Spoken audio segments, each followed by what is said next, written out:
How to factor a difference of squares.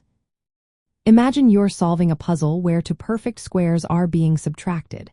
Your goal is to break this puzzle into two simpler pieces. That's what factoring a difference of squares is all about. When you see an expression like a squared number minus another squared number, it's a sign you can use a special pattern. This pattern is a quick way to turn a complicated expression into a product of two binomials. First, you want to check if the expression is a subtraction of two perfect squares. For example, if you see x squared minus 25, that fits because x squared is a perfect square, and 25 is also a perfect square. Remember, perfect squares are numbers like 1, for 9, 16, 25, and so on, or expressions like x squared, y squared, or any variable raised to an even power. Next, find the square roots of both terms. For x squared minus 25, the square root of x squared is x, and the square root of 25 is 5. Once you have these roots, you can write the expression as a product of two binomials. The formula for this is simple. A squared minus b squared equals the quantity a plus b times the quantity a minus. So, in this case, x squared minus 25 factors to x plus 5 times x minus 5. It's always a good idea to check your work.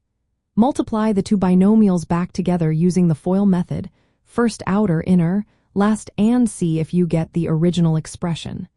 For our example, x plus 5 times x minus 5 should give you squared minus 25. If it does, you've successfully factored the expression.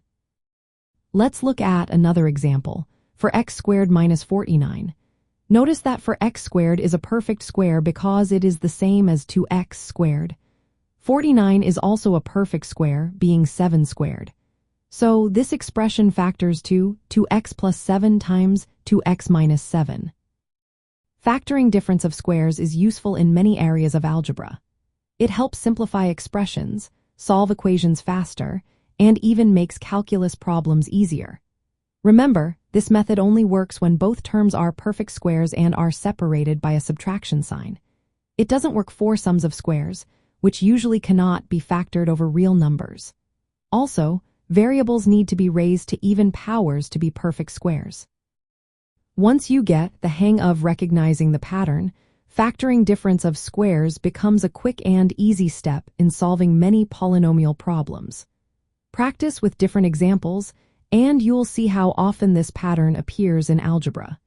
It's like having a secret shortcut that makes solving problems much simpler.